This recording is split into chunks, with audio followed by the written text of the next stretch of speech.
All right, looks like we are live, so apologies that we are running late here. Double check my internet here. I saw some. Oh, no drop frames. Okay.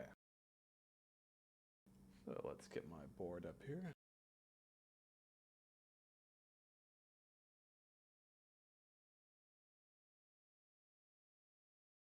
I thought I'd be able to. Seems to be frozen. Give me 1 second.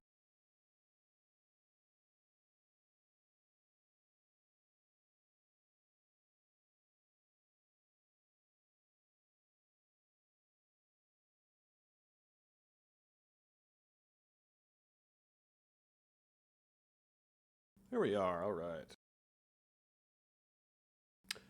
Welcome to the WA Lecture Series, episode number 4 on protocol, military themes, and Star Trek.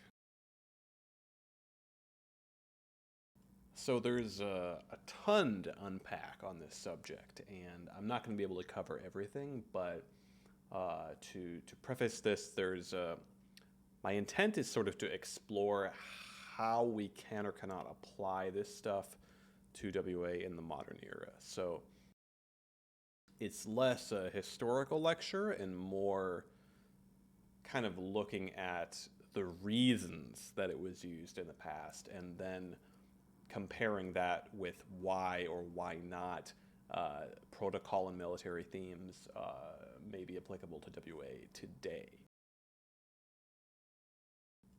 So with that in mind, for starters, as you can see on the screen here, ISO rules and protocol. This is a really old banner. You see the familiar Valkyries drawn, I believe, by Scaldi, that is, to my knowledge. Quite a long time ago, probably about 15 years ago, or give or take. This was a banner from Old WA website about 13 to 11 years ago. It would have been on the website, I believe, approximately. So part of this is to illustrate that the protocol and military themes and such have been part of WA since its very inception. They're actually borrowed from previous clans by the clan's founders. So practices such as saluting by typing, asterisk S asterisk or lowercase o7. These kind of things have been done for 20 years plus in WA. They've been done for 20 years and 5 months, basically. So these have really always been part of WA. And there's more to it than just the saluting as well, of course, calling superior officers sir. The system of hierarchy, essentially. So having various different ranks, each with authority over the ranks below them.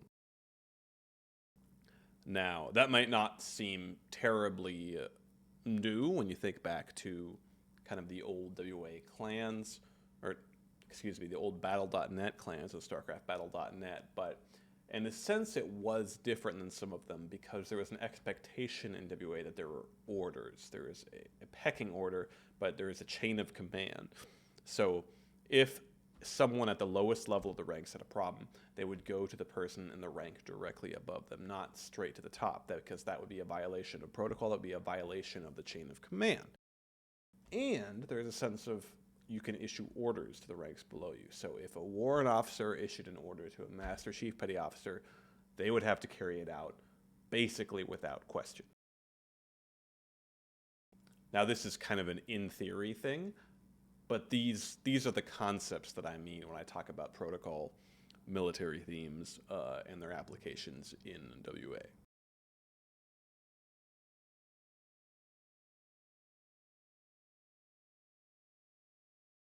So the next question is, of course, why did they work and when were they applied? So on here, I've got a few images of some of our INER, in particular, avatar of Heimdall Moscow wrestling the Triumphant here on the right from Actually, it's not showing up here on the stream. Give me 1 second.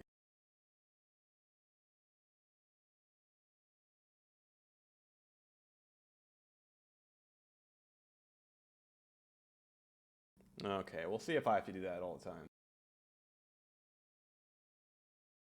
Okay, so here on the right, we've got the old avatar of one of our INR, Heimdall Moscow wrestling the Triumphant from EVE Online. In the middle, we have a sort of StarCraft-style portrait of Volunder, the Imperial Artisan, also known as Eldon. And finally, on the left, we have from Mechasalt, the Enforcer, which was Euler, the Trader's Bane. So 3 different INR from 3 different games. So the question is, what do they all have in common? Well, all 3 of these games are science fiction themed, and all 3 of them have sort of notions of militarization or military order to them. The least of these is probably EVE Online, but there's this necessity of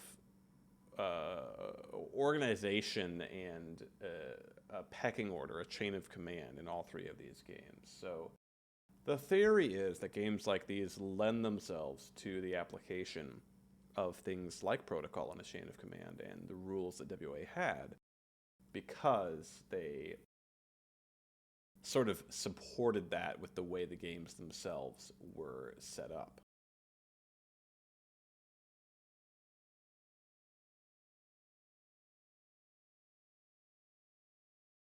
Okay, it's looking like I have to keep exiting out and jumping back in here, but we'll get it to work here. Okay. So, when I talk about chain of command, I wanted to provide some examples here. So, these are a few pretty old charts. Now, these all date back to the Third Fleet era and the Second Empire era. So, we're talking from about 8 to 13 years ago. So, some of you may recognize some of the really old names present here, but you can see the principle is that there's sort of a source of power, a chain of command at the very top, with the Emperor, the Fleet Admiral, flowing down through various ranks, all the way down to the sort of boots on the ground officers who command individual platoons or units. You can see this is something that's been around for a long time. This is around before these eras. It was around after as well. More recently, we utilized things like war bands and great companies, basically as synonyms for what you see here, divisions and platoons on the largest chart.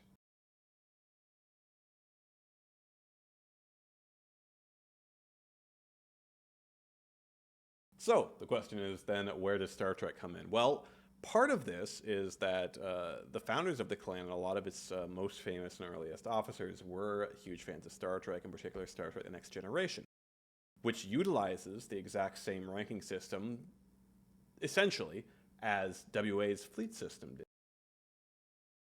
So in that, you've got this sort of science fiction counterpart to what is being applied in the clan. So essentially, this isn't just a military roleplay, but it becomes a Star Trek roleplay in a sense. And because WA was involved in so many science fiction games, like Star Trek, like Mechasalt, like EVE Online, the similarities compound themselves. So part of the reason that things like Protocol and Chain of Command worked, part of the reason that you could get a bunch of people playing a video game to be able to coalesce and follow these rules, and I provide the caveat that it didn't always happen, but most of the time, for most people, things were kept orderly, it worked. Part of it is because people were attracted to these concepts, whether because they were fans of the military or because they were fans of things like Star Trek. That's part of the reason that these concepts actually worked. It's the same principle as if you made a completely Lord of the Rings themed clan and used Lord of the Rings themed ranks. Part of the reason that you could get people to say, follow orders or follow rules, stay organized in this way, would be that interest in the subject matter itself. So because WA has always had this interesting mix of Viking theme, but also the military theme, what we're looking for is, why would people follow all of these rules? Because in a sense, and we even sort of, I think these issues came to a head a few years ago with people, a lot of people felt that because we're a Viking themed clan that we should be kind of rowdy and unruly, that, you know, order and a chain of command didn't really match with a Viking theme. And that's something people have discussed too, is clashing themes and such. But the point is that this is how WoA has operated for a long time, is combining these two themes. So the question is, why would people follow this chain of command? Why would people be willing to abide by the protocol and all of these rules? And part of the answer is an interest in stuff like Star Trek, which clearly has that chain of command on the TV, and being able to act that out. Does it work better with kids that are more perhaps imaginative and willing to jump into that role play scenario? Probably, yes.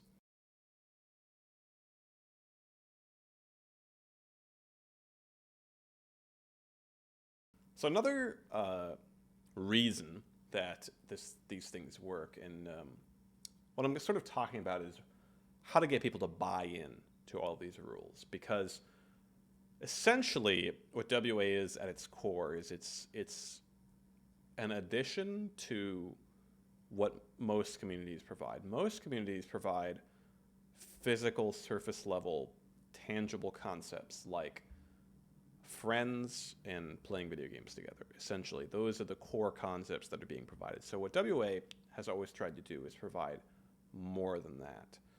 And how it does that is by asking people to buy into these concepts. And frankly, it hasn't happened a lot the last couple of years. There's less and less of people buying into the concepts, whether because they have real life commitments, they have less time, they are less motivated, they're less interested, they don't like something happening in the clan, they don't like some direction we're going in, etc. People aren't buying into these things. And that's why a lecture like this is relevant right now, because we're talking about really the core of what WA is. Because people talk about camaraderie and friends as something that's really important to them in WA, and that's true, but it isn't what separates WA from anybody else. And when that's all that WA is, it becomes just another Discord server as opposed to a 20-year-old gaming clan with all these traditions, all this history, all this character, all this stuff beyond what most communities provide. In order for that to be real, we have to have people buying into it, is the point. So what I'm talking about here is, how did we get people to buy into it in the past? So not only role-playing things like Star Trek and science fiction, but also through some of the character traditions and history of the clan, to the point that we basically had legends, or myths, if you will. So the picture on your screen is Avar, who is sort of the legendary founder of the White Knights of House Dipity, which was basically the first Knight Order of House Dipity. And you can do some research to look up on the forums and on Discord and our archives and such. There's a lot of information on the White Knights, but essentially what the White Knights were was an elite order of members of House Dipity and WA. So what Avar served as is sort of a symbol of this legendary status and a symbol of the history of the house and of the clan. So he presented this sort of ideal for people to strive towards. And with this as a tool, for example, you can look up what we call the anti-Moscow militia scandal. When this happened, there is this idea that the White Knights, several of them, had betrayed the clan, and that this was this grave betrayal. There's oath breaking, and this was terrible. And the reason that this was you could say that this was a betrayal, was because this legendary figure of Avar existed. So this is sort of a really fundamental concept to my understanding of WA, and also what makes WA really special. It isn't just about who are you friends with, because if it's only about who you're friends with and who you're playing video games with, then something like forming a new version of WA and stealing concepts, or convincing a bunch of its members to leave and make a new version, or trying to infiltrate WA and take down its platforms, trying to steal accounts, trying to hack WA members' accounts, trying to make fun of WA traditions, just saying that WA is stupid. Insults to the honor of the clan. All of this stuff together is essentially it's not a crime if you believe that WA is only friends and people playing games together. That's the core concept that we're dealing with here. So basically it's a question of, do you consider it to be WA and a clan, or do you consider it to be one of 100 Discord servers you're on? That's really the core question. And it isn't as if you fall into the latter category that you're not welcome in WA, but it's important for us to understand that for WA to exist, it has to have all of these extras, all of this extra character, these extra traditions, this extra history. This is really what makes WA unique. And in order for all that stuff to exist, people have to buy into it. And it's through things like these legends, like Avar. These are concepts that people buy into. They want to strive towards these legendary things. They want to feel like they are a part of something special. They want to feel like they are a part of something elite, like a Night Order.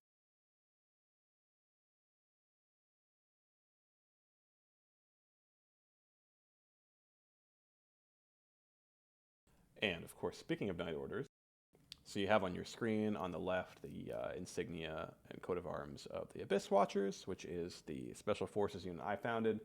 Now we use the term Special Forces unit nowadays to fit a sort of, well, that's odd. Now it's showing not even the, see if we can fix that. There we go, okay. So when you use the term Special Forces unit to fit with this sort of fleet military theme. In the past, Night Order was basically used, and it's still used today, kind of interchangeably. And on the right is a sort of artwork done by Valunder the Imperial Artisan for the White Knights of Festivity. So these orders are an example of something that would get people to buy into WA, because essentially what they do is they give people something to strive towards in the clan. Because just hanging out and playing games is not really striving for anything in the context of what makes WA unique. It's striving for something in the context of hanging out in a community, a Discord community. But it isn't striving for something if we consider WA to be more than that. In the context of the culture, the history, the greater tradition, to strive for something in that field means to strive for something like a Night Order. It means striving for promotions. It means striving to be an officer and a leader in the clan. Basically, it means doing work for no tangible reason. Your reasons are essentially intangible reasons. It's because you are buying into and believing in something outside of WA just being a random Discord community of people. So everyone that we have who is an officer right now, regardless of what they do, are buying into some degree into that, because they are volunteering to do a thankless task, which is just doing work for the clan. So one of the ways to get people to do that, to buy into it, is not just these legends to aspire to like Avar, but awards and status.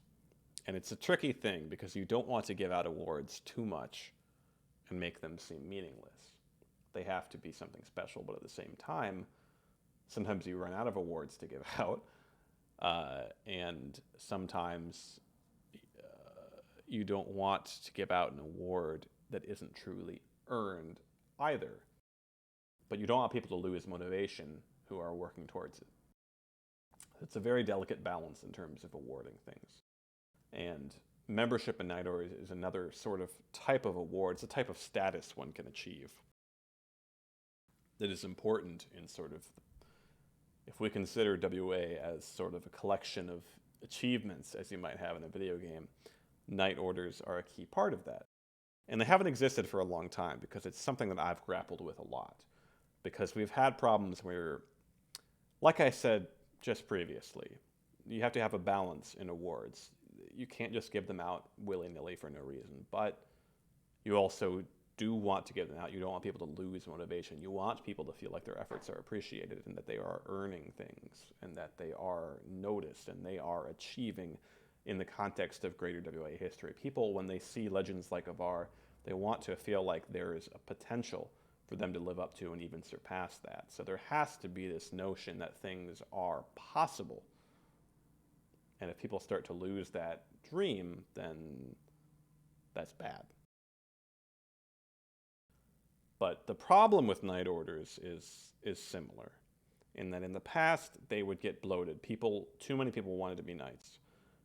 And they got too many people in them, and we got people in them that didn't actually care. People that didn't try, people that misbehaved, people that were idiots, people that did stupid stuff, people that reflected very poorly on the night orders, because they were and are intended to be elitist organizations. Because, again, we're asking people to buy into this. So people actually have to try. It isn't just you pass by the night order and you join. It's in the sense that you have to actually want to go above and beyond the call of duty to join them. That's the general idea. So when the standards fall really low, that's when something happened that a lot of people were very unhappy with, which was suspension of night orders, and eventually I just got rid of them all. And it's a decision I stand by.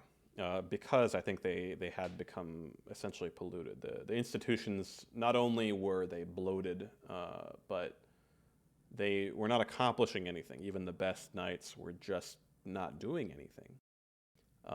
And they were mirroring the rest of the clan in that regard. The clan itself, when we talk about those years, 2013, 2014, 2015, the clan was really dying along with StarCraft in many ways.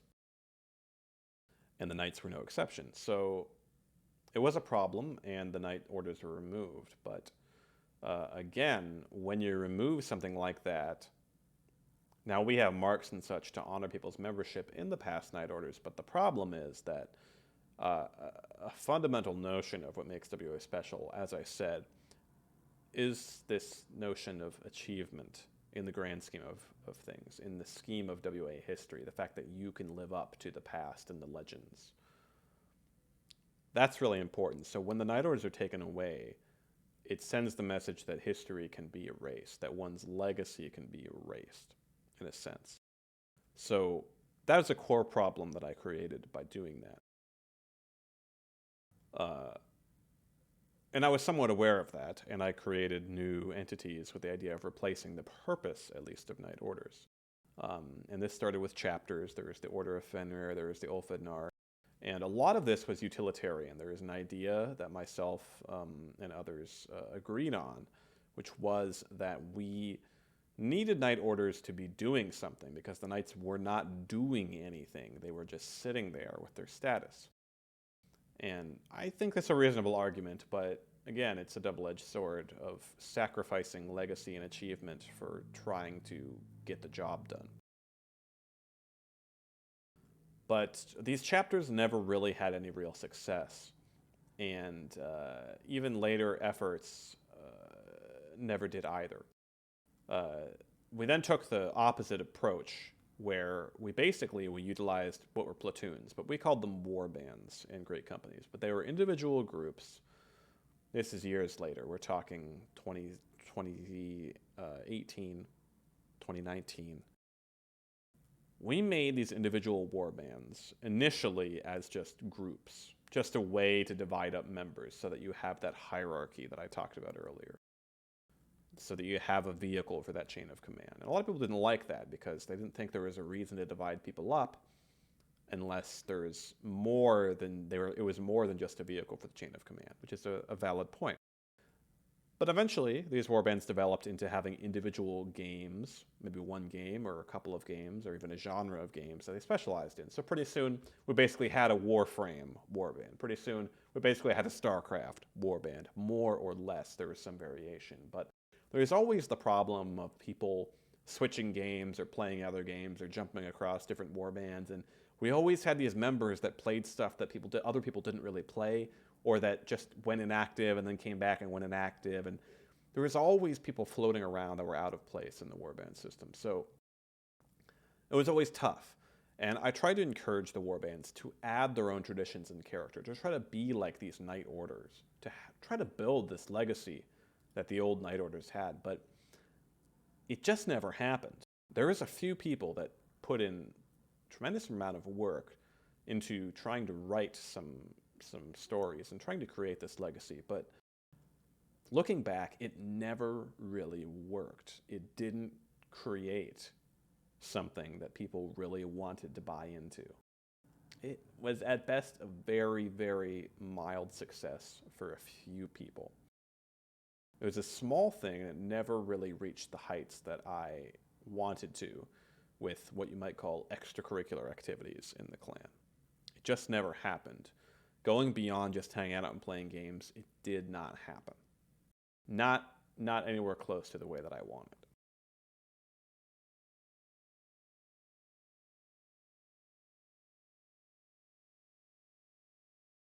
It's very interesting how sometimes it goes full screen, sometimes it doesn't. Okay. This is just some of the warband flags and such. Actually, you know what I'm going to do? Just to fix this, we're just going to go ahead and do it. Display capture. Give me a moment here.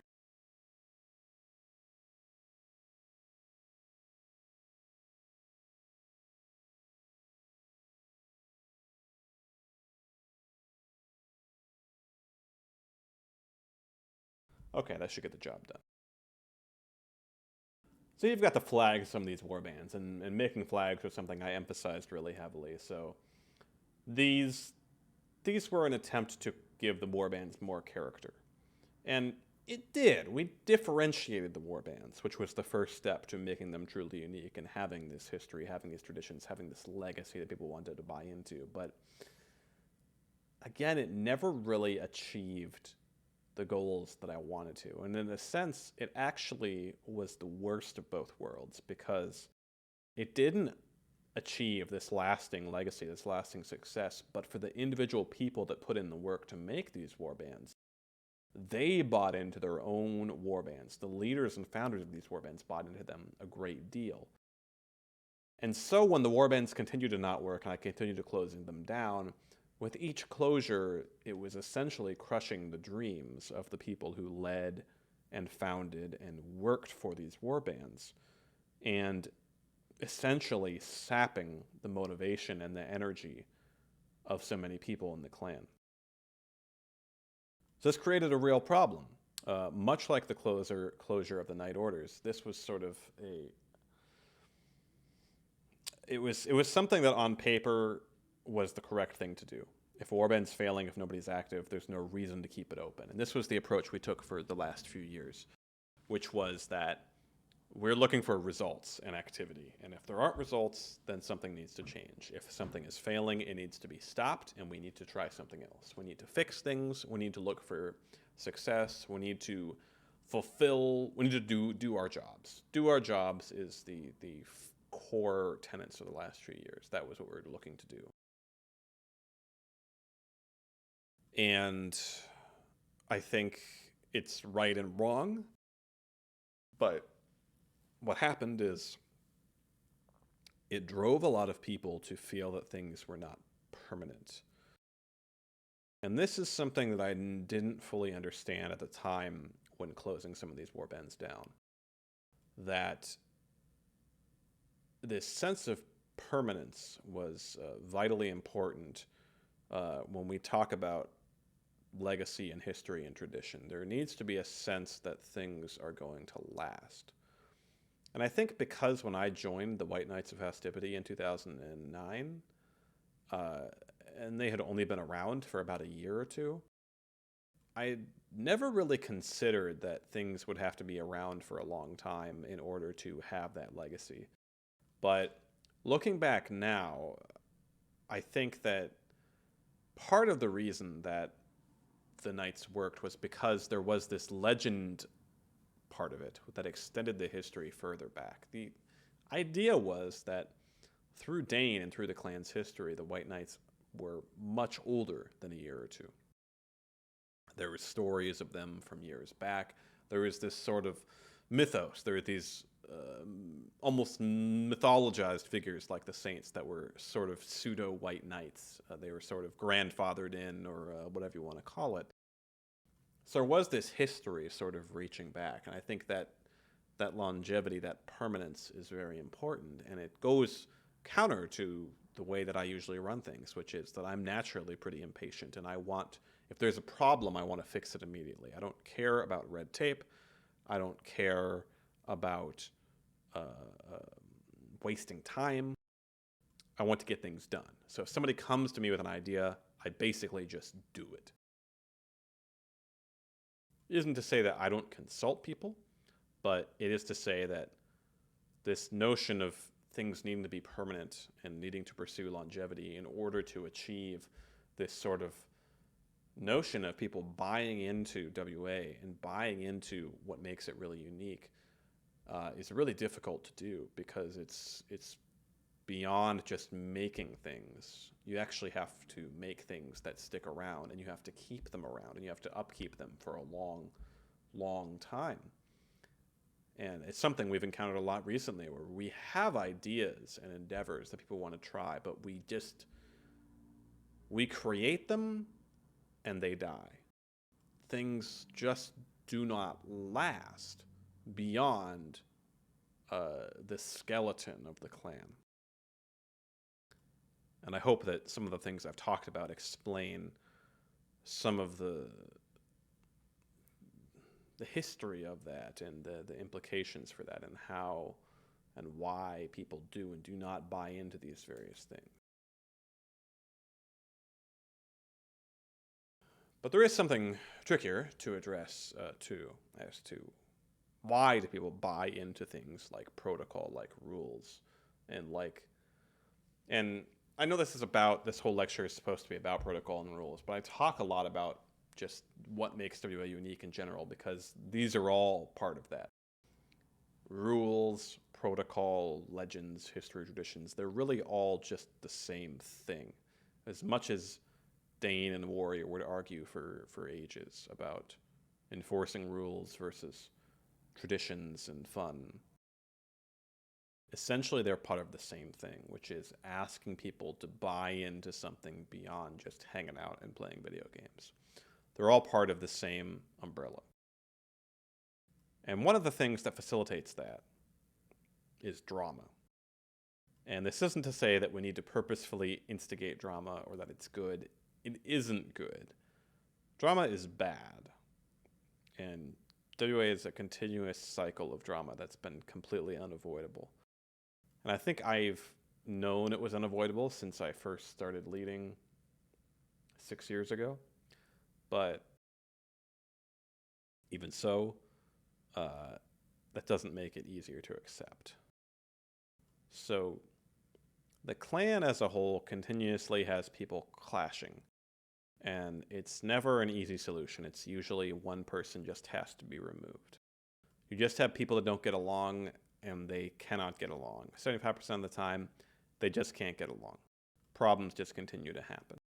And sometimes they become more than just disagreements and problems. Sometimes they become huge events. Sometimes they become people leaving, but sometimes they become people trying to hurt the clan itself, whether it's spamming stuff, attacking the clan or its platform. Sometimes they become people trying to steal members from the clan and trying to weaken it as a sort of petty revenge. There's a lot of stuff, but when one of these big incidents happens, it always draws the people together who stick around. It draws them much closer together, and it gets people to buy in more, because These moments are what our history is essentially made of, is moments where people actually get to make a decision, and notions like loyalty actually mean something. Loyalty is a laughable concept to somebody that's just on 100 servers playing games with random people, but in order for people who actually buy into WoW being unique, buy into concepts like loyalty, which means that if somebody's banned from the clan, if somebody is working against the clan, they're essentially the enemy of the clan. And loyalty means standing by the clan itself. And it means leaving that behind, leaving those people behind. These are essentially role play concepts. When we talk about all of this extracurricular stuff, it's basically role play. It's buying into stuff beyond just hanging out and playing games with friends. And role play becomes clear and becomes more popular in the face of drama. It's an unfortunate truth. And it doesn't mean that we need drama, that we want it, because it causes drama, hurts the clan tremendously. It causes people to dislike the clan and people in it. It causes people to drift away. It drains people's energy. It drains people's trust. It fractures friendships. It fractures the clan itself. It fractures the structures within the clan. It's bad. But it's undeniable that when we talk about concepts like roleplay, like rules and protocol, and getting people to follow those, all of that is increased in the face of drama, because all of these stories of battles and traitors and betrayals and rebellions, these are the pillars of our clan's history, and as such, these are what drive people, in a sense. People are looking for battles. They're looking for the opportunity to be heroes. And sometimes those opportunities come up and people don't recognize them, or they see it a different way. But at the core, the people who really buy into WoA are looking for these opportunities. And that's why when this drama happens, people immediately see it as their moment, their chance to shine, their chance to make a mark on history. And making that mark on history and participating in that history is what rules, protocol, and WoA roleplay is all about.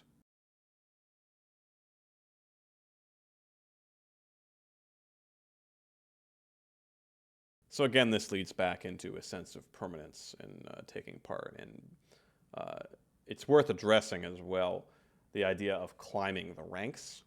And this is a whole nother problem, because if somebody climbs the ranks really fast, or they just climb a lot of ranks and then they get demoted back down, sometimes that will motivate people. They realize they have a problem they need to fix. Sometimes it makes people give up. And that's a dangerous thing, because when somebody doesn't do their job, they need to be demoted. We can't just say, oh, this person's a nice guy, so whatever. And to be honest, lately we have done that, because the clan's leadership has essentially hit this point where we are sort of static at this point. We're sort of drifting. And when I talk about these extracurricular activities, I talk about this roleplay element, it's become more and more subdued. So the question and purpose of this lecture has this great relevance, as I said, because we're looking for ways to implement that. We're looking for ways to inspire that. So another aspect of that you see on your screens here is things like the Book of Names. So this is something that probably coincides with my emphasis on permanence, my first real emphasis on permanence, with the idea being that this is something that people can take part in, that is, it is part of that history and tradition, and it is something that sticks around. And I've been surprised by people actually being interested in it. There hasn't been a huge amount of interest, but there's been some, more than I expected. Maybe not as much as I'd hoped, but more than I'd expected. So I think it's through efforts like this, hopefully, that we can try to establish this sense of permanence again. And I think the fact that WoA has survived for 20 years probably means that it will survive another 20 years. But the fact that it's been around for 20 years isn't enough, unfortunately. As much as we'd like to be able to just have a sign that says we've been around 20 years and get all these recruits to show up, it doesn't really work that way. And Whether it's because people don't believe it or they just don't care or both, it's hard to say, but it isn't enough. What we need is people that are buying into rules, protocol, military themes. These things, if we want them to work in the modern era, we need people to buy into it. And it's increasingly difficult in this modern time. We talk about things like Discord. We talk about just the way modern gamers operate. It's very informal. Is it more informal than back in the StarCraft Battle.net days? It's kind of hard to say, maybe, maybe not. But things have definitely changed. Message boards, forums are dead. Ours is in existence, but essentially dead, unfortunately. And I've even transferred most of the stuff on it of value to Discord. So things are certainly changing, and WA has been looking for ways to adapt that change for a while. And I think that when we switch to more of this informal, casual style on Discord, it did result in a lot of people joining, but it's also debatable how much it was WA. And of course, now we're left with essentially some recruits, some hope, but overall a lot of very old and tired members and not a lot of promise or motivation. And sometimes that varies with the time of year, so we'll see. But the goal is searching for ways to draw people in further, because as much as having people around that want to hang out and play games is good, the core of the clan is that roleplay element, which is what I'm talking about with these are components of that roleplay element. And the goal is to get people to buy into that in some small or large part. And another aspect of that too is kind of similar to what I was talking about with Avar, but when we talk about famous members of the clan, and this kind of fits with the Tome of Names, right? It's sort of a similar concept in that you're sort of putting your name down in a long tradition here, but this is a more elite tradition. Saints, Saint Deputy Dog, Saint Blitzkrieg. These are sort of the greatest members ever. So something that draws people in as well is this idea of aspiring to be like these members, because they were actual members. And most people have never met most of them, but they are mythologized, but they are not fictional. They're not fictitious figures. They're an ideal to strive towards, but they are also real. There is a notion that anybody can become one of them. And these types of things are venues, they're not venues, they are ways for people to find that they can buy into this roleplay element. That's about all I have for slides here. So essentially, to sum up, what I'm talking about is, I talked about some of the reasons that the military themes and protocol worked so well early on in the clan, and why they don't seem to now, I think is intrinsically linked to the way the clan is set up.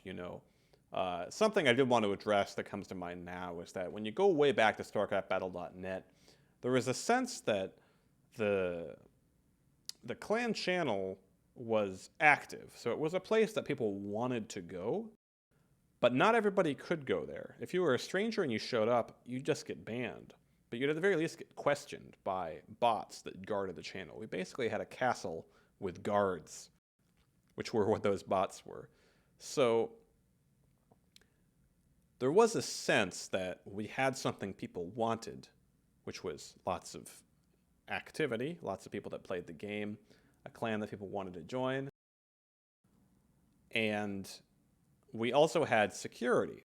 So this authority was clear. So there was a sense that things like saluting, like calling people sir, we had this sort of commodity, which was that we were a clan. And there was a huge emphasis early on in WA that WA had to be good at StarCraft.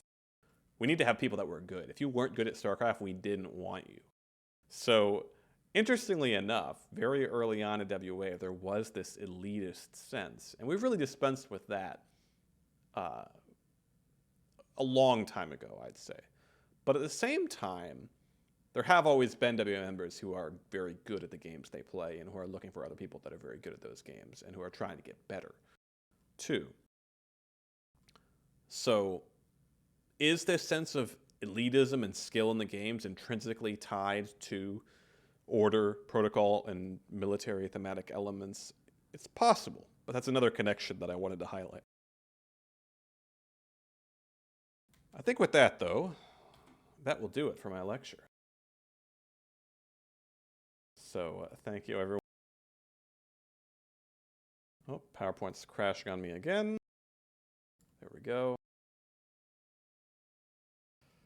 Thank you, Solius Kanangramir, I see showed up. See if Kyla's at don't see him in chat anymore, but he did show up in chat, so if he watches the VOD, thank you for showing up. Well, Solius Kanangramir, do you guys have any thoughts or questions on the lecture? I had a thought that maybe the fact that, I almost feel like people had a lot more respect for the military ranking was due to the militaristic nature of the games we played. Yes, exactly. And that was when in the very start of the lecture, I talked about that too. But yes, I think that's very true. And there's other examples that I didn't get into that you would know more, like World of Tanks and other games like that too, where yeah, I think you see a big correlation there. And I think we both know games like League of Legends. It's very, very hard to explain why a military element is necessary to people who just play League randomly.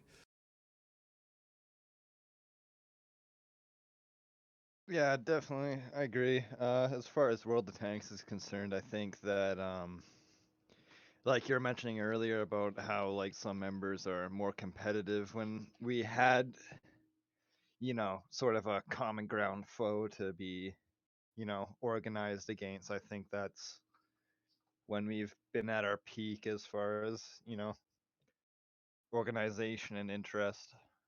You know, I think, granted, I wasn't there like you were for the Brood War days, but I think that just the sense that it was like us versus every other clan out there, I think that was a unifying aspect that kind of got a lot of people under our banner and kept them there. Yeah, that too. I mean, it kind of goes to the drama thing a bit too, but like clan wars were such an everyday reality of StarCraft. All these clans just hacking each other, spamming each other's channels. There was basically it was really easy to buy into this idea that there was constantly battles all the time. And that yeah, you were taking a side basically. You were joining an empire or an army, which is really cool to think about, especially if you're like a 13-year-old. And we don't really have that now. I mean, we could if we try to organize competitive teams and such, but it kind of comes back to, I think, one of the main problems we've had, which is just time and motivation for people. I mean, we have stuff where one of us comes up with an idea and just it takes so much time and effort to maintain it and keep it running, and you don't get any support from anybody else. It's almost impossible to actually make it work. Yeah, I mean, I think we get a lot of people, like myself included, that get super motivated and then, you know, successful for a time, but just underestimate the sort of grit it takes to just keep pushing through, with these things. And I think it burns a lot of people out, which is unfortunate, but, they're still around, still active. So we got a lot of veterans that just have a lot of experience that newer members can, learn from. It's true.